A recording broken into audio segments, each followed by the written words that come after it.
So thank you very much for being here today. My name is Mark Correa. I'm the Dean of Esade Executive Education, and it's my pleasure and honor being here with you, having this conversation about the future of talent in the digital age. My main goal today is have this brief introduction, trying to point out some insights to frame a bit the conversation that later on Maria Barceló, who is the director of the Executive Master in Digital Business, will have with two very reputed industry experts.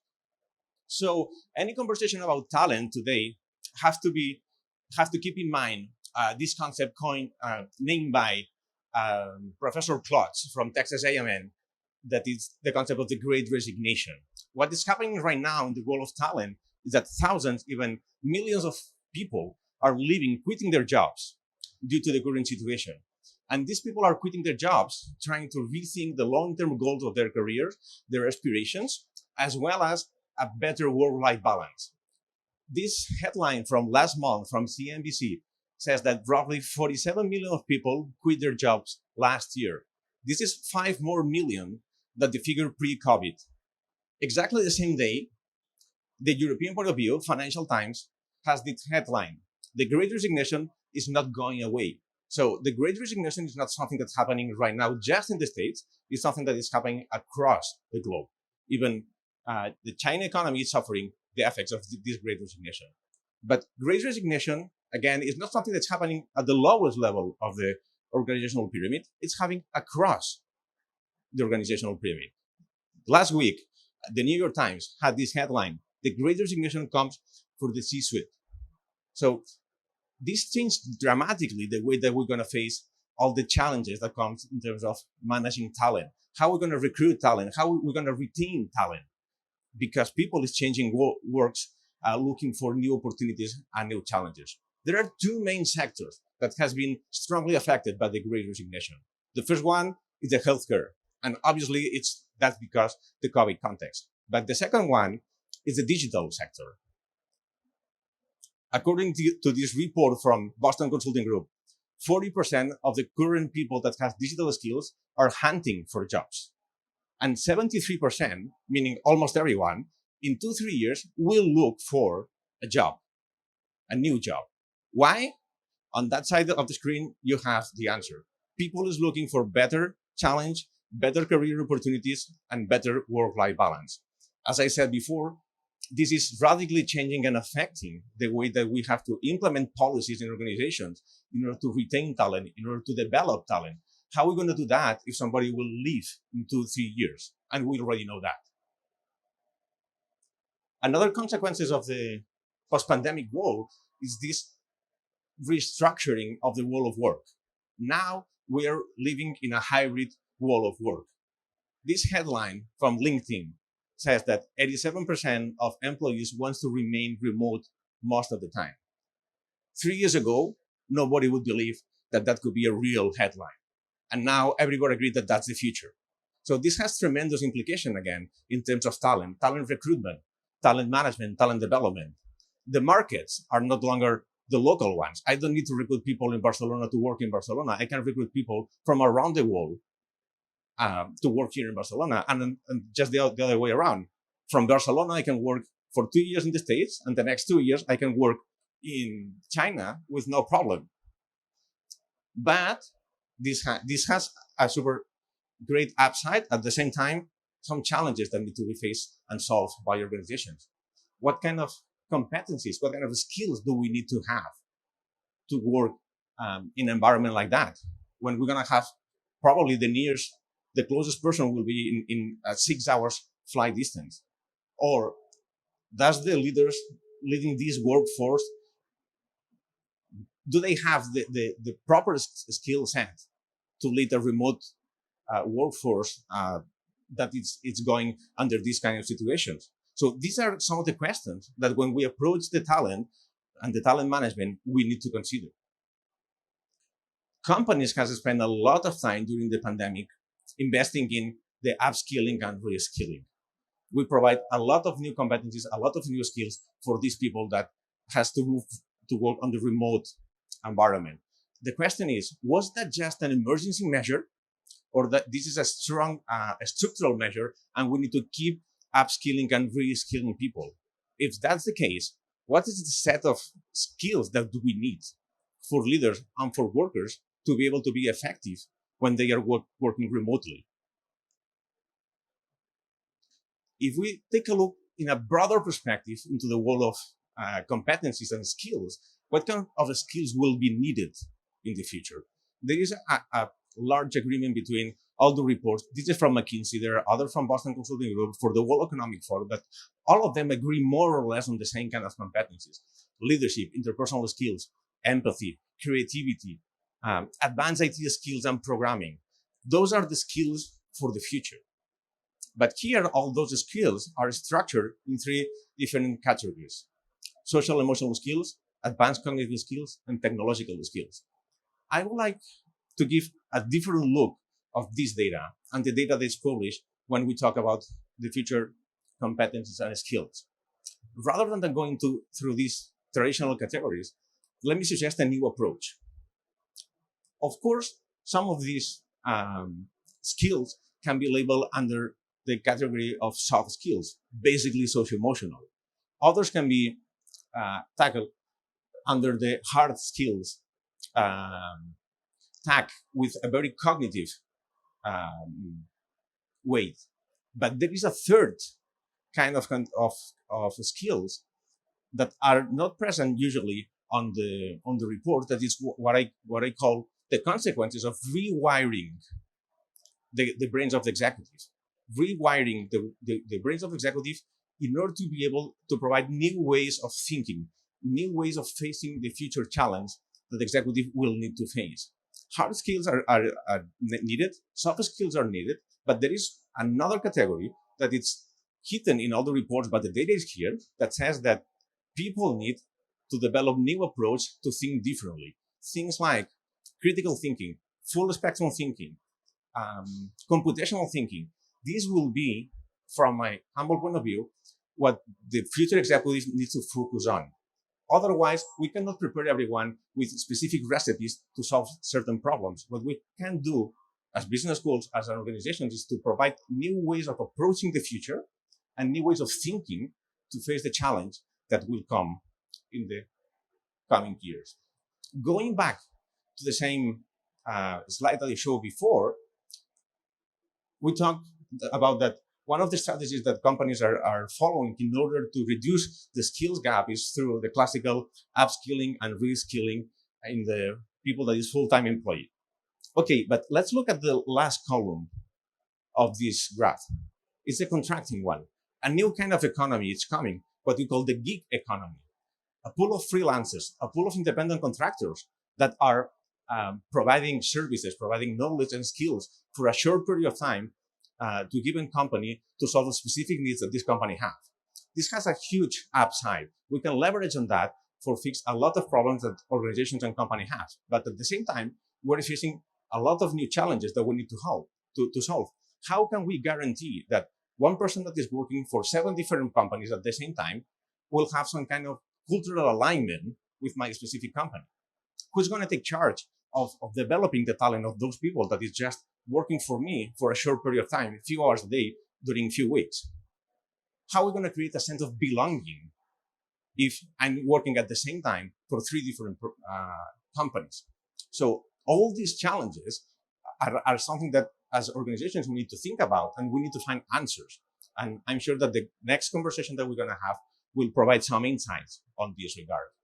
And finally, to conclude this short initial speech, I would like to point out something that I think is very important. It's the relationship between machines and humans. According to this data from World Economic Forum, we already know that certain things that right now is done by humans, in 3 years' time will be done by machines. So how can we re-engineer the job positions in order to leverage on what machines can do better, and also at the same time leveraging on what humans can do better, in order to have more fulfilling, more meaningful job positions? Because if we are able to do that, we're going to have more sustainable companies, more effective companies, and companies with more meaning. And probably will solve part of the problem of the great resignation that I just presented at the very beginning of this brief speech. Having said that, I think that it's time now to give the floor to Maria Barceló, that is coming right here. Maria Barceló is the director of the Executive Master in Digital Business, and she had two great industry experts for a couple of very reputed companies that will join right now. So, Maria, the floor is yours. Thank you.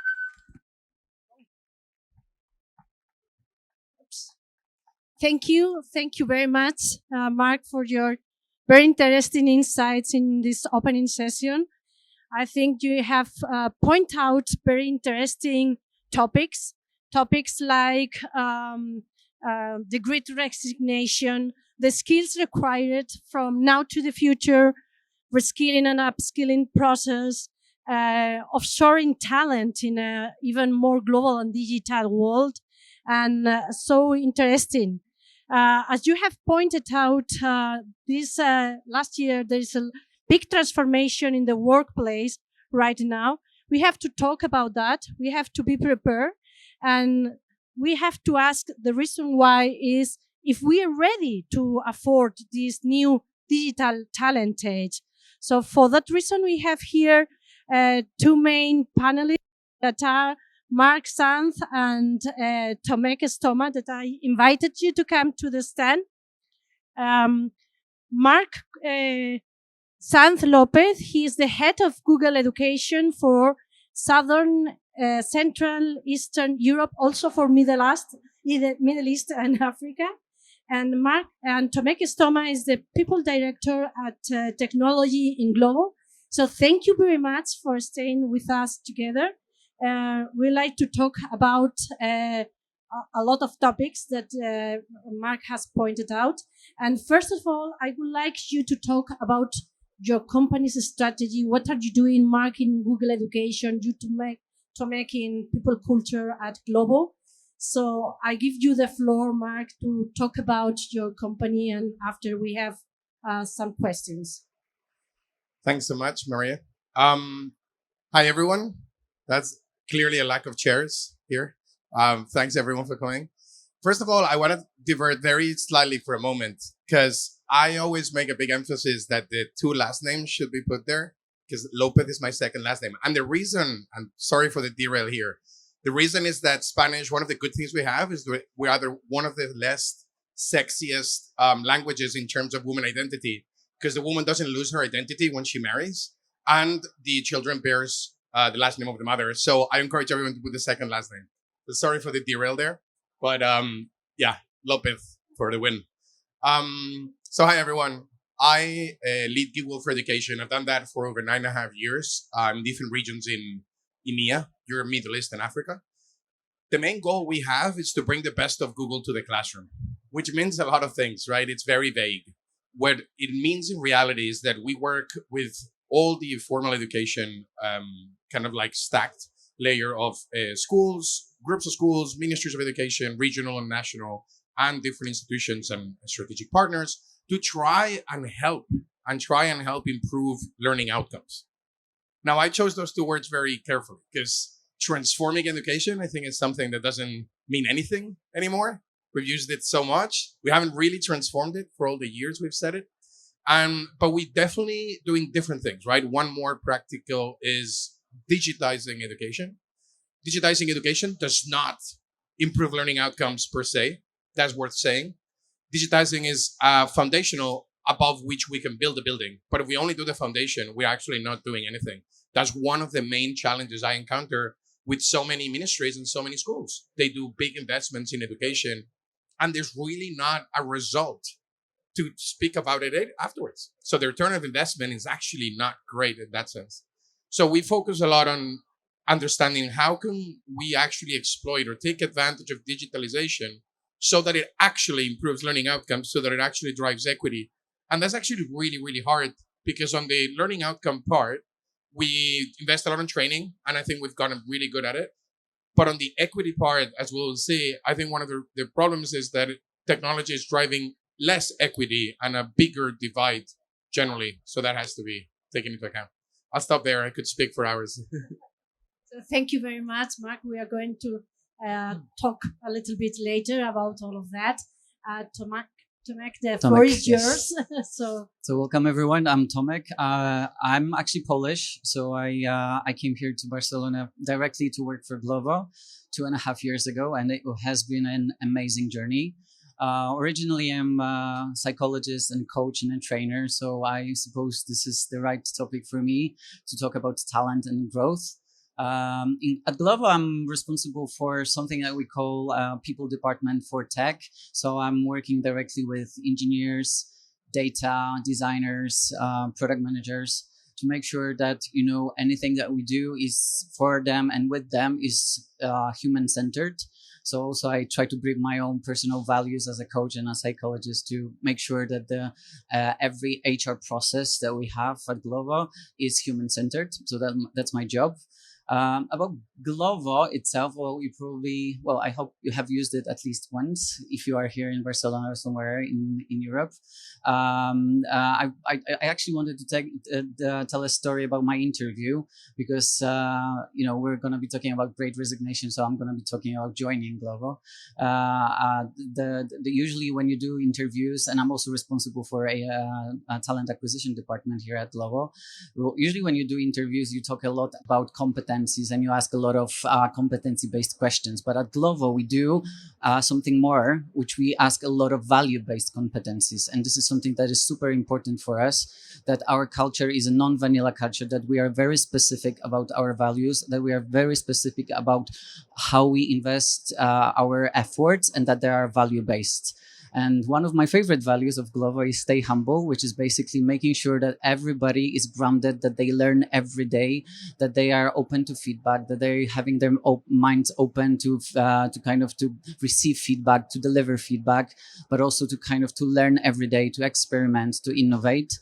And this is also part of my jobs, to make sure that every HR process that we manage at Glovo is filled with feedback, innovation, growth mindset. And we're going to be probably talking about growth mindset a lot today. That's it. Okay, so thank you very much. Let's start with question and answer. I think the first one is about the topic that Mark has pointed out about the Great Resignation that is happening in the United States and some other countries. However, in Spain, the number of voluntary withdrawals in the last 2 years is below pre-pandemic figures. So we can talk about Great Resignation. But when we are asking about willings, almost 70% of people is willing, would like to change the job. So we can talk about the great willing of changing the job. How can you retain talent? How can you talk about your politics? You are a manager of a big team, Mark. You also are in charge of human resources. So how can you manage and retain the talent in your companies? I was thinking about resignation. So we have been lucky so far at Glovo that we don't see it in great scales. I suppose there's something that we do right, and it's probably things related to our culture, because as I said before, we're trying to be very specific about culture. So of course there's a battle in the market for talent. There will be always companies that will pay more, that will offer better benefits, better workspace, I don't know what else. But the thing that we do at Glovo, we try to be honest and very specific about how we talk about values, so that we create certain atmosphere, certain environment that people actually feel that they belong, so that they don't want to leave, so that we create connections between them, that they contribute to the greater good of OKRs, whatever objectives we have, whatever success Glovo is gonna go for.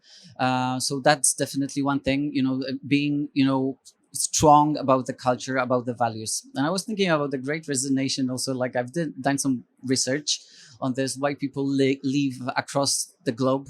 And one thing is definitely that they have more opportunities. The work has become remote, right? So any job is available to anyone everywhere. So we actually decided at Glovo to do a bit opposite to that. We decided to stick to our office culture, face-to-face culture. We of course have a lot of flexibility. We don't track systems, we don't track holidays. We have unlimited holidays, by the way. But then we decided still that our primary setting is face-to-face setting, so that the culture can live every day. So we ask people to at least be present from time to time, once a week, twice a week in the office, so that they can still do, whiteboards, that they can still meet each other, that they can go for coffees and stuff like this. So we stick to our face-to-face culture.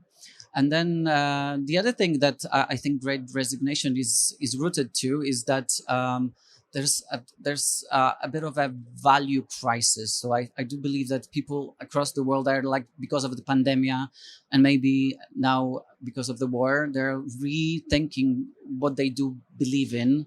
And then this is again something that we at Lovo, we believe we should be very specific, that the values, beliefs should be present. Otherwise, people may kind of decide that, this is not for me. This is not what I believe in. So we are again very specific about how to implement and embed values in everyday conversations. Thank you very much. Very valuable. So flexibility is the key word for that, for attention. Oh, it has always been like. What's your opinion, Mark? Yeah, so this is an interesting one, and we're monitoring it really closely at Google. Google's done a series of policies, like obviously made it very flexible to work remotely, flexibilized whether you have to be even in the city that we have an office or not. And in many teams, for example, in my organization, the policy is 3 days in the office, 2 not. That said, everyone does whatever they want. I'm not even in an office. I've been 3 years working at home. I'd like to say that I've been working remotely before it was cool, because I started before the pandemic, and then everyone's like, "Oh, this is cool." I think it's interesting. I think there's 2 extremes, right? I think there's one extreme where we see companies saying you have to be in the office every day of your work. I have to see you. You have to do the hours, clock the hours. That's an extreme. It kind of assumes a huge negotiation power from a company perspective. And then there's the other extreme, right? What we're seeing in the metaverse, and the workroom for Meta, Facebook, whatever they're called now, where they say, "Oh, we'll all do remotely, and I can see your hand gestures virtually, and that'll be good." And I think both extremes are generally wrong. They're probably okay for some situations, but I could see like the middle is just bigger, right? There's a gray area in the middle.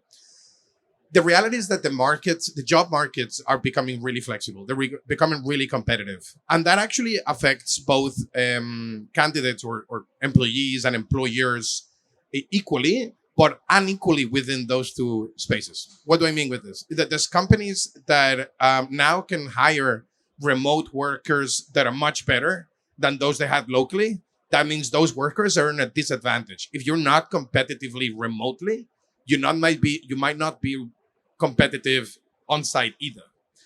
Separately, there's companies that might be inflexible, or there might be assume too much negotiation power, not increasing salaries. There's a bunch of like things that might add up, and suddenly those workers have a lot more possibilities, and the job market is bigger. So we're going to see a big shift. I think instead of resignation, because it's a clickbait, right? The Great Resignation is a massive clickbait. I think there's the big shift. I think people are changing, right? But if you're resigning from somewhere, you're being hired somewhere else. So I think it's more interesting to understand how the talent is flowing, as opposed to just saying that they're resigning. And I think it's going to be a very interesting trend to see, right? Okay, thank you very much. Well, we have been talking about new profiles, new skills, mixing technical skills, soft skills, and so on. From a typical business administration degree to, for example, a digital product manager profile. We are a university are investing in new skills, in new careers, new degrees. How are you recruiting and training new joiners? And what is your recommendation for universities and business schools for doing things better to have people more engaged to this kind of profiles? Yeah, so this is a good one, because like the new world deserves new skills, right? And like the world is changing every day these days. So obviously always gonna be new challenges, and then they need new skills to tackle those challenges. So thinking about new skills, like and of course, like the technical skills, like I'm not going to be talking about. There's engineers that are more clever than me to talk about, well, like technologies. But what I decided to talk about today is actually the I think Mark called it like the social skills, right? I think the one that is definitely needed right now is to continuous skills of continuous ability to reinvent yourself, to kind of make sure that you know yourself, what you need to do, where your strengths are, where your gaps are, and kind of acknowledge that, and ability to kind of go from this, progress from this. So ability to learn new stuff, ability to kind of throw yourself into something that is new, that is experimental, because like the future is gonna be changing much more. I'm pretty sure of that. And then ability to adapt to change, ability to kind of take on new jobs, new task is something super critical. And it's hard to actually teach someone like how to be adaptable to change, right? It's all about the mindset. It's all about going through some changes yourself. So I suppose, like, giving, I don't know, business cases in universities, or ability to kind of take a mentorship from someone, or ability to kind of take a role modeling from someone, how to go through the change, or being actually supported by coach, mentor, a buddy that might help. And then the other thing that I was thinking to share with you is that Glovo is much smaller than Google, I suppose. Well, I know, but For then now. well, let's see. But then one thing that I was thinking is like because we're smaller, we just need everyone to kind of have a bit cross-functional skills, not to be just focused in one area, just one box. This is my job and this is what I do. So even product managers, they need to be skilled in business understanding. They need to talk, they need to talk to different functions. So they need to be able to influence, manage stakeholders, ability to kind of manage teams, project manage. So cross-functional skills. So everybody these days should be a generalist, in my opinion, who kind of know stuff. This is a very interesting question. I deal with this every day, right? By the way, I agree, and I think most of what you said, if not all. My specialization within the education team has been emerging markets. And emerging markets is not what people think are emerging markets. They're emerging markets for us, which means every market 9 years ago. So, for example, Spain, we weren't active in Spain from Google for Education. So I remember like about 7 years ago launching Chromebooks and Google for Education here. Then I did Italy. Then we relaunched Middle East and North Africa. And then a year and a half ago, I launched Central and Eastern Europe. So my main task is to, first of all, validate that there's an opportunity and there's a need to invest. But then very shortly after is to hire, to woman those teams, if that makes sense. And it's so hard. It's so stupidly hard. I wish you'd be just like, oh, now we're changing from grades to soft skills. Where how can I measure soft skills? Oh, that's great. Good to go. It isn't. It isn't at all, right? And every position needs something different. And I want to be anecdotal. I want to share an anecdote because I think it's the big words we all know. We've all heard soft skills are what you should have now. I was hiring someone for my Spanish team recently, about 6-7 months ago, and I was interviewing the usual suspects, right? The typical people that have a lot of experience in edtech markets in Spain and that have, either worked in startups or the big companies. And they were great. They would have done great. But I felt like I was missing something. And I think it goes down to you to like that flexibility, that open mind, that learn to adapt, that even that hunger to adapt. It's not only that you can adapt, it's that you're actually waiting for the change. You're looking for it. You're driving it. You come to me and you're not waiting for me to tell you, oh, now we're going to do things this way. And you say, oh, I can adapt. No, you come to me and tell me how I should adapt and do things differently, right? Which is a lot different kind of, level of leadership. So I ended up hiring someone that had 0 sales experience. And that's for a sales role. 0. And I thought, we're talking about coaching and training these people. And what are the talents? What skills are they missing, right? And Mark thought about rewiring and whatnot. I thought, you know what? I have to teach a lot of hard skills to this person. I'm using the vocabulary that Mark was using. I'm looking for him. I don't know where he is. But I'm going to do less rewiring. And rewiring is really hard. It's actually, and we know that from a neurological perspective as well, rewiring how you do something, how you perceive something is extremely hard. So I basically kind of designed the mini MBA Not to take Esade's job or be competitive to Esade. Esade's MBAs are much better, I'm sure. But I'll design a mini MBA for this person to catch up on what business and sales are. But I knew she knows so much about education, about public policy, and she was such a learner that was the candidate I ended up choosing. And that is, I guess, an example of everything that we're talking about here, right? In terms of the skills, just kind of maybe to finish, we're seeing a massive gap, and I know that's where you were going to, right?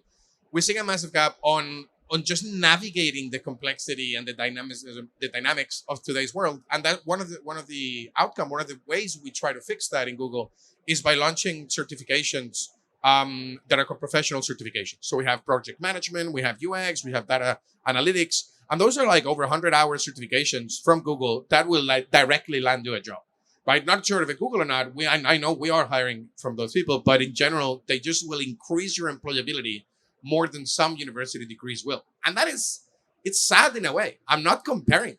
It's not the same to do 4 years of bachelor's than to do a 100-hour certificate from Google, but the validity is there, right? And I talked that in the TEDx talk I did in Esade back in the day. It's like informal education is on the rise, and the certifications that come from companies are sometimes becoming more competitive, more realistic, more down to earth than a lot of the university degrees that are becoming obsolete, really. So thank you, Mark. We are in the path of rethinking our ways of education, integrating soft skills and well, emotional, social and emotional skills. And in that sense, what are you doing for measure them in your companies? Because we as university and business school would like to measure how our people are acquiring this kind of soft skills. Do you have, are you mapping competencies, feedback process? What are you doing? Yeah, this is a tough one because how, like, we're talking today about a lot about mindset, right? So growth mindset. How do you measure a growth mindset?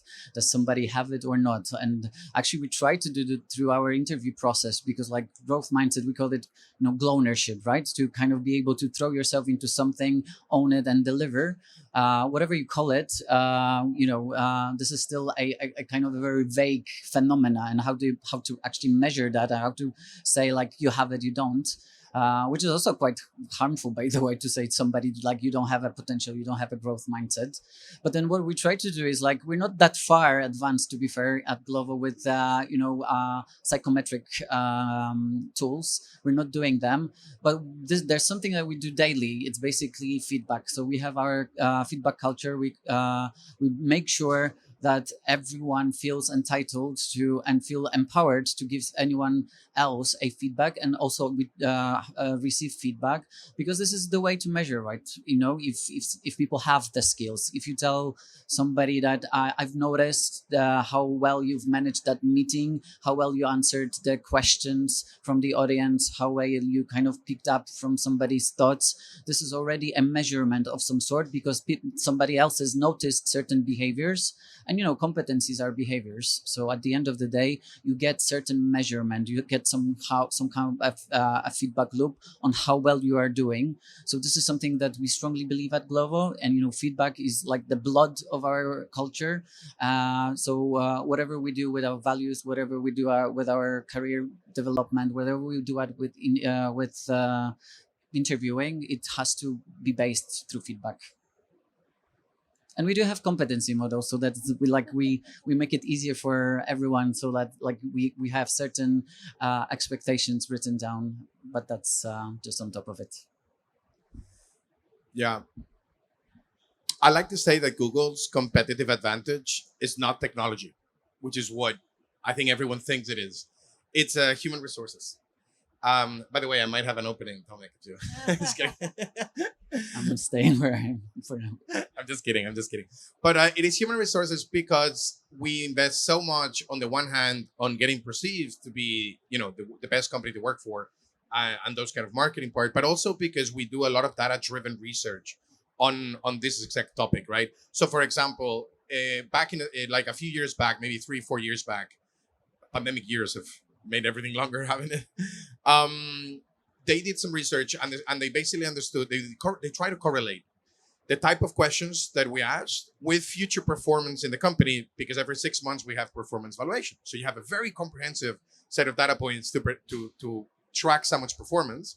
And then we saw that people's ability to answer consultancy type questions, like how many balls fit in the Empire State kind of questions, they did not correlate with performance whatsoever. So then we developed a second training for recruiting, and we banned those questions. Now you cannot be asked those questions at Google. I thought that was so interesting because it's research driven, and I always thought, oh well, I answered those questions. I guess they're good. In terms of the soft skills, we've been actually changing a lot how we evaluate performance as well. So internally, you would now, instead of just saying what achievements you've done, I launched this, I achieved those sales, this growth, blah, blah. There's a what, which is exactly that. And there's a how. And you have to say, how did you collaborate? And people have to comment on how did you collaborate. And if you've done this as a group or you've cross-functionally influenced people to work with you on this, that's a much, much more powerful achievement than if you just individually contributed to that, right? So that's one other way that we're measuring all this teamwork, this decision making, that it's kind of a complex decision making, and all the soft skills essentially, right? So we put a lot of emphasis on that, and it's the best way we find to measure it. It's hard, definitely. So Yeah, but Yeah. this is super cool because, like, you can do a lot of stuff, like you can achieve amazing stuff. But if you failed to communicate with your peers and if you failed, to make a good atmosphere during the work, then, that's bad. That's bad because also, yeah, at Glovo, we do the culture fit performance assessment. So then, if somebody is a great asshole, we don't want that people at Glovo because like bad talent will kind of let other talent go, right? So we are super like very specific about being a culture fit, and this is something I suppose that you do to make sure that not only the what but the how is important, and that's how people stay in companies. So this is one of the retention methods, so that you have people that you want to work with, because like talent bring talent on board. You called it cultural fit assessment? Yes. We call it googliness because we're much more cringy about names and cheesy. But one of the 4 variables you get analyzed or evaluated for when you're being interviewed, the Google, right, is googliness. And that's essentially the same thing. Then we should call it gloveliness. There you go. yeah, it's one of Tech 4. lovers. Yes. So, well, we have been talking about soft questions. Let's go to hard questions. Money, salaries. Oh no. So, well, for example, a software development engineer here in Spain is less paid than in Germany and France. So there's a lot of people here. We train a lot of engineers here that are going away to other countries. There are a lot of people looking for better opportunities out of Spain. Are we ready here in Spain to pay more for the people? What is your experience in your companies? What is your recommendation, not for high digital and aspirational companies like yours, but for the rest of the companies? Yeah, I may say like we're still super small as a company, so like we won't be able ever to compete with the big guys in the market, right? Or big folks in the market. So we pay well, yeah, I think. I also manage the talent acquisition team, and I manage HR team. So what I see is that we pay well, but at the end of the day, what I would say is like make sure that you have a different proposal to the talent in the market other than money only. We need to pay as well as the other markets. That's definite, because that's just fair. That's just to bring talent, you also have to pay fair, and you have to give just salaries. But then you have also a proposal that it's unique for Glovo. It's going to be the culture. It's going to be the impact that everybody can bring and the development opportunities. So I would say that. We also have 4 tech hubs, by the way, across the Europe, and we try to pay equally to the market and equally to the expectations. Okay. So we have one in Barcelona, one in Madrid, but then we have one in Poland and in Ukraine. Okay. So basically, we try to kind of be as competitive in all of those markets as we can. That's an interesting use case. A hub. I hope the people in Ukraine are doing okay these days, by the way. That's that I was just thinking. It's like, no, well, they're not, but so let's hope we can support as much as we can. But what is your perception, Mark, in the market? So compensations, it's just such a key part of talent and growth, right? Obviously in Google, I think we're perceived, and it's rightfully so, that we pay really well. I think we try to aim at over 10, like 10% percentile, the top 10%. So our compensation is very competitive, right? As you, Tommy was saying, we're a big company. Maybe it's not potentially representative, but I was, it's funny how I think when the salary conversation comes, it's more like, hey, I want to be fairly paid, and I just think it's the wrong adjective, is the wrong way to approach it, because what is fair, right? Is like subjectively you think you should earn more, go for it, right? Go for a bigger pay, negotiate it, look for better jobs, start your own company. So fairness for me in the job market is it's just normal market regulation, right? Good old Adam Smith. What is your work value? And if you think it isn't, and I tell this to people, right? It's like you owe nothing to your company. I always say the debt with your company gets closed at the end of every month, both ways.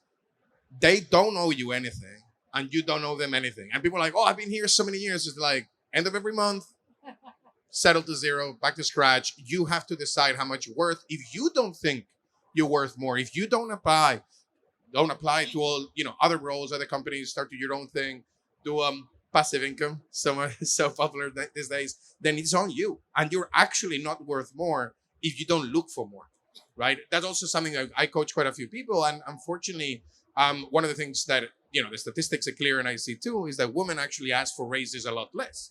And it's funny because it directly impacts your pay, and that's actually harder to fix on the other side, because obviously people react to people asking for raises, or they threatening to move. So I encourage, I guess especially women, but everyone, is like, hey, making a statement about what you think you're worth. Go check it too, like do interviews on the sides, do processes. Any offer they give you, that's a kind of requalification, a revalidation of how much your salary is worth. So go for it.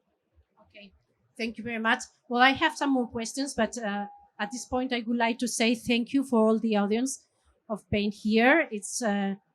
I'm very happy. It's quite interesting that you make and allow us to be part of this initiative and being back to the mobile. That is great.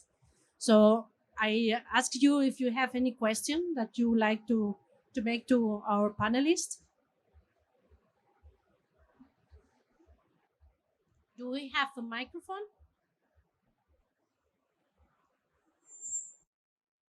Hi. Oh, well, that's a bit loud.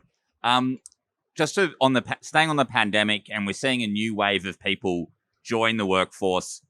These people are not just digital natives, but they're actually also remote native now, like university students, school students. They've been doing remote, and they're actually probably better at remote than most of us, especially management, who spent most of our career in the office. How are you dealing with that, and how do you think it's going to evolve over the next few years?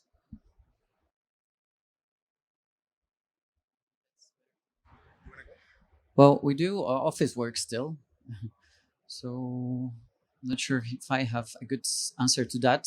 I was actually, yeah, because like I'm from the 80s, right? So I was the first one after, things have opened in 2020. I was the first one to raise hands to go back to the office. So I could see that certain types, let's not talk about age, but like certain types, psychological types, they work better in the office, and some they're fine in remote settings. And I think what we try to do is to understand what works best for anyone, right? So like we're super in terms of we are super flexible, so whatever works, right? Although we try to encourage to come to the office, and we try to kind of do brainstorming session, cool stuff, so that people can collaborate, innovate, create stuff together. But then we try to understand what works best. We teach our leaders, or we coach our leaders to be, attentive to the needs of individuals. Is it a generation thing? It might. I don't know. So there's been a lot of talk about digital natives, and you kind of pivot to remote natives. I always like to say that there's no such thing as digital natives, because they're really bad at using digital technology. And this is controversial, Everyone say, oh, but they manage their phones so easily. It's like, well, not really. First of all, they don't understand, or they have zero emotional control between the impulsive and reflective use of technology, which is the main indicator of whether you know how to use technology professionally or not, right? So they cannot separate, and they just they're attached to their phone versus using their phone purposely and reflective. So I don't think there's digital natives. I think there's digital addicts, and I think their new generation are digital addicts, and we just like to brand it as digital natives. Every time I see millennials, and I am millennial, I'm trying to not take care of my body so I grow biologically older and go back to Gen X or something. But I am a millennial, but especially towards millennial and Gen Z, I have to rewire how they use technology. And they don't know how to do it. They don't know how to do project management. Like they always send emails and chats and WhatsApps. It's like, that's not being digital native. You are completely misusing your professional tools at your disposal. You're actually not trained in what type of communication channel, synchronous and asynchronous, is good for what type of work. You're just very comfortable installing apps on your phone. So pivoting back to your question, I don't think there's remote natives either. I think just there's people that know how to use video conference and the mute button. Now, I don't think that makes you remote native. I think that makes you're very comfortable to wear sweatpants at home. What is an effective remote worker is the one, in my opinion, the one that will be able to combine the remote work, asynchronous work, synchronous virtual and synchronous physical work, and make good choices between those.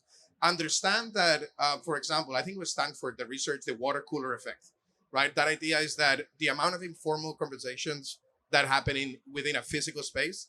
Well, I talk about remote natives. I don't think I'm still native. I clearly still learning. But the water cooler effect is that idea that all this informal communication and relationships that happen within a physical space, they actually drive a lot of value.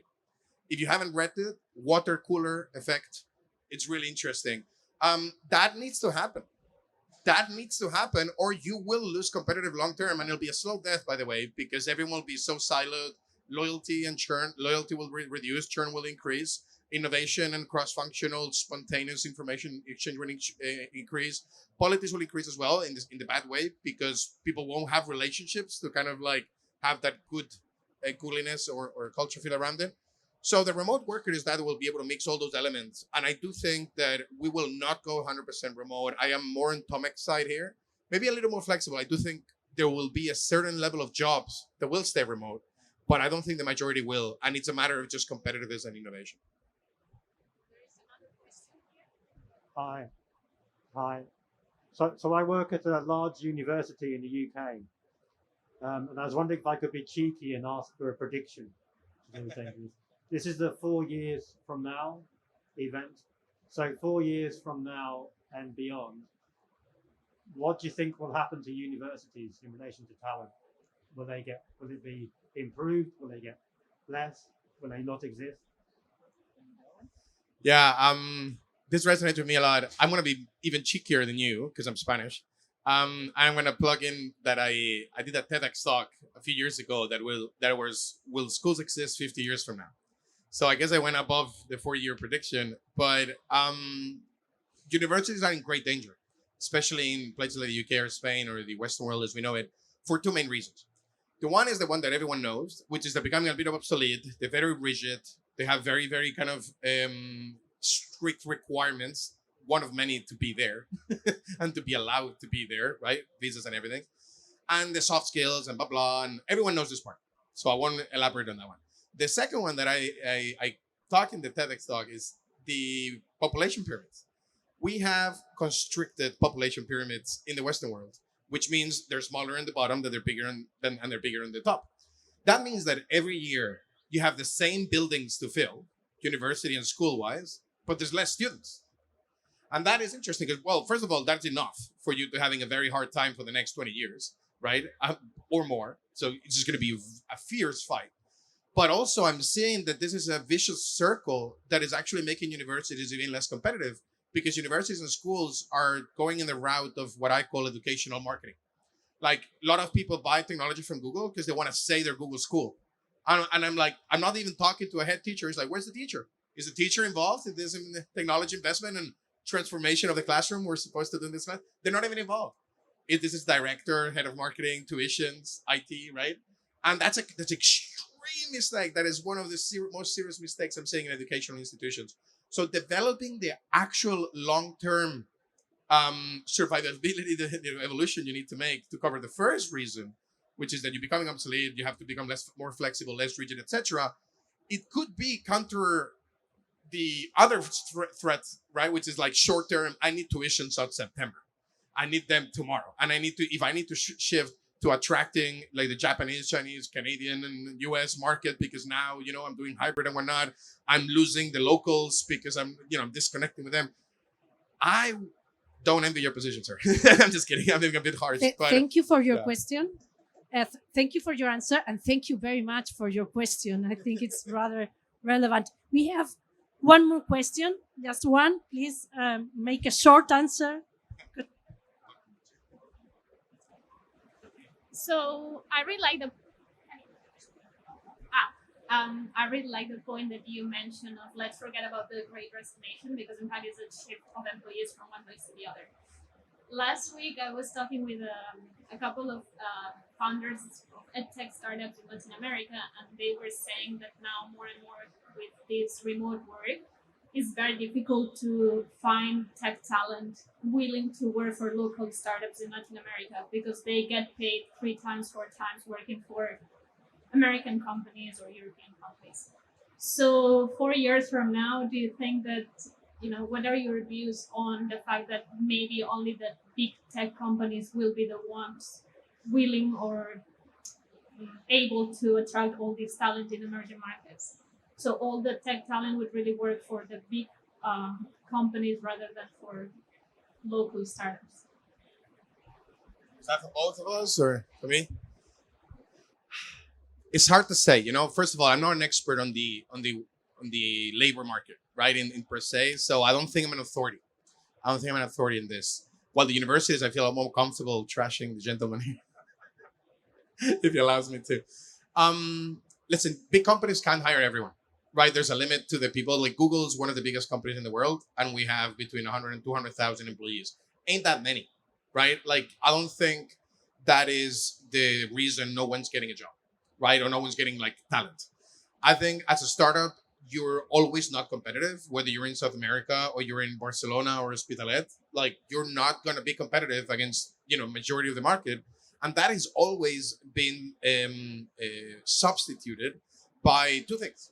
One is equity, talk business, like you want to take the risk, let's share the profit, right? It's the risk profitability kind of like 2-bar that I learned actually at Esade. And the other one is vision. Like, what is your vision? Like, it's all like a self-brainwashing culture, right? Drinking the Kool-Aid. And that's a good thing because there's over 95% chances your startup ain't going to work. So you need to be a little bit brainwashed and mad and like overly optimistic to think that it will and to dedicate your time, sweat, and energy to it. And I think that vision has to transfer it because when you make those sacrifices as an entrepreneur, right, that entrepreneur could have potentially worked for a big company as well. Then others see it and get inspired by that. And I think that's the job of every entrepreneur, whether in South America or in Barcelona. And I remember, for example, I've had a bunch of startups. One of them was video games. We had 11 people across 5 time zones. And 2 people were in Argentina, for example. And that was me as a startup here, right? But, it was just going for everything that's out there. And the South American obviously can look for talent everywhere else as well, right? It's not only with big works. Tomek, your view? Yeah, I'm gonna be just short because I know it was more for you, Mark, but like Oscar, who is our CEO, is by the way giving a speech just over there. Started a startup in Barcelona. It was not an easy market. There were a bigger player here. 2014, he took a risk of some sort. He gave passion. He had a vision, right? And then there were just a couple of crazy guys, or at that time it was guys actually, that just believed in what you actually said. There was a vision, there was a mission statement, there was something that they just wanted to do. So why I'm saying this is because I do believe that every place in the world there's gonna be a availability of the young talent that will kind of join in some crazy vision, and one day it's going to grow to become a Google or a Glovo. So I'm a bit optimistic in that sense, or naive, I don't know, but I do believe that there's a potential everywhere, and then talent is available. We just have to have an idea. So thank you very much.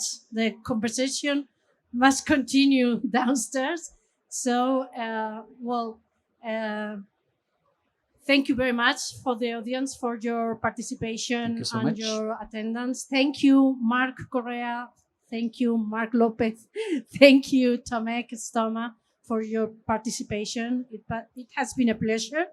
I have to say that talking about digital talent is talking about two main topics, employment and education. And we hope to contribute to the debate and the reflection, and hope you enjoy this panel. Thank you very much. Thank you, so everyone. much.